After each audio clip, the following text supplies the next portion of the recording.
ఇల్లు కట్టి 2 ఇయర్స్ అయింది. గ్రానైట్ ఏమో ఇలా ఉంది. ఎందుకయిందా అని ఆలోచిస్తే ముగ్గేయటం వల్ల, అంటే రంగోలీ పౌడర్ వేయటం వల్ల ఇలా అయిపోయింది. గ్రానైట్ మీద షైనింగ్ లేయర్ ఏదైతే ఉంటుందో అది మొత్తం పోయింది. అందుకే గ్రానైట్ పాలిషింగ్ వాళ్ళని పిలిచాను. ఒకళ్ళేమో క్లీనింగ్ పర్పస్కి, ఇంకోళ్ళేమో పాలిషింగ్ చేయడానికి. గ్రానైట్ పాలిషింగ్కి, క్లీనింగ్కి లాస్ట్లో ఎపాక్సీ బ్లాక్ గ్రౌటింగ్ పెట్టడానికి టోటల్ 5.5 hours పడుతుందని చెప్పారు. 10 o'clockకి గ్రానైట్ పాలిషింగ్ స్టార్ట్ చేశారు. సో స్లోగా వాటర్ పోస్తూ పాలిషింగ్ చేయాలి. సో లోపల ఉన్న ఏదైతే డస్ట్ ఉందో అది మొత్తం పోతూ ఉంటుంది.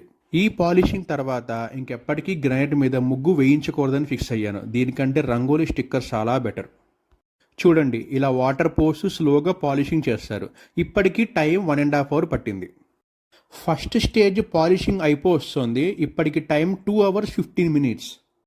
First stage polishing completed. మనోడు క్లీనింగ్ స్టార్ట్ చేశాడు. స్లోగా క్లీనింగ్ చేస్తున్నాడు. మెయిన్ ఎంట్రన్స్తో పాటు యూటిలిటీ ఏరియాలో కూడా షైనింగ్ లేయర్ పోయింది. సో అక్కడ కూడా పాలిషింగ్ చేయమన్నాను, చేస్తున్నారు.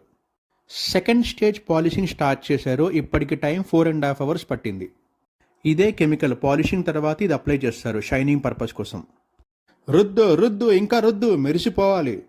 పొయ్యి ఇంకా పోస్తూనే ఉండు. ఎపాక్సీ గ్రౌటింగ్ అని చెప్పాను కదా, అది పెట్టడం స్టార్ట్ చేశారు కార్నర్స్లో.